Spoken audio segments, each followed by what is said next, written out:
पुण्य कभी व्यर्थ नहीं जाता।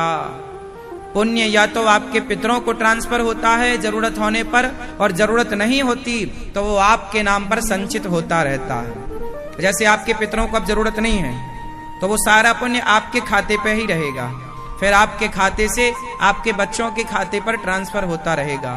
कहावत सुनी होगी एक आपने, बाढ़ है पूत पिता के धर्मा, माँ बाप के पुण्य प्रताप से बच्चों की उन्नति होती है, तरक्की होती है। यदि कोई बच्चा तरक्की कर रहा है तो ये केवल उसकी पढ़ाई का ही परिणाम नहीं, उसके माता पिता का पुण्य भी उसके साथ चल रहा है, आशीर्वाद भी उसके साथ चल रहा है। तो आपके जीवन में किए गया कोई भी पुण्य हो, 3 जगह जाता है पुण्य, या तो आपके पितरों को, या तो स्वयं आपके पास, या फिर आपके आने वाली पीढ़ी को। चौथी कोई जगह नहीं है।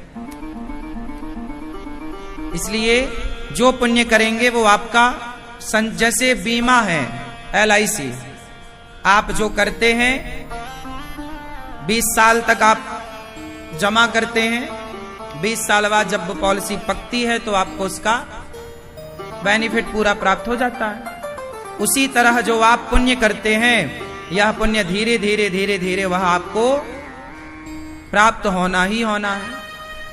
अब देखो ना, कुछ लोग होते हैं,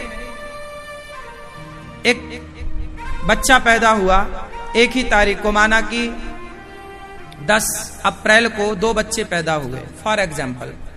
एक बच्चा पैदा हुआ अमीर के यहाँ, अमीर मतलब धनवान के यहाँ, एक बच्चा पैदा हुआ गरीब के यहाँ। अब दोनों बच्चे पैदा हुए, पर पैदा होते ही एक बच्चा अमीर हो गया, एक बच्चा गरीब हो गया। ऐसा है? एक बच्चा फुटपाथ पर पैदा होता है और एक बच्चा बड़े बड़े धनवानों के घर पैदा होता है।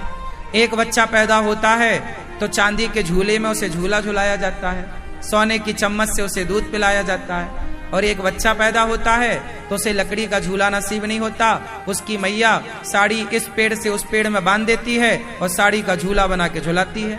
हाँ या ना?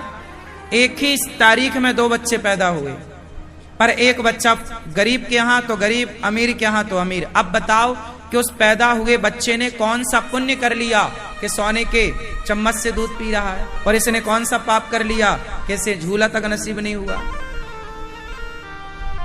अभी दोनों बच्चे पैदा हुए हैं, पर एक पैदा होते ही गरीब और एक अमीर हो गया। क्यों हो गया? इन बच्चों ने तो अभी कोई पाप और पुण्य किया ही नहीं, पैदा ही हुए हैं ना अभी, पर पैदा होते ही सुख दुख नहीं प्राप्त होने लग गया। हाँ या ना? क्यों भाई, ऐसा कैसे होता है? सारे लोग फिर एक से क्यों नहीं होते? सारे धनवान हों या सारे गरीब हों, कोई धनवान क्यों है, कोई गरीब क्यों है? क्यों सारे एक से क्यों नहीं है? जब ईश्वर ने सबको एक सा बनाया है तो फिर सारे सोने के झूले में झूले ना। फिर कोई फुटपाथ पे क्यों पड़ा है और कोई महलों में क्यों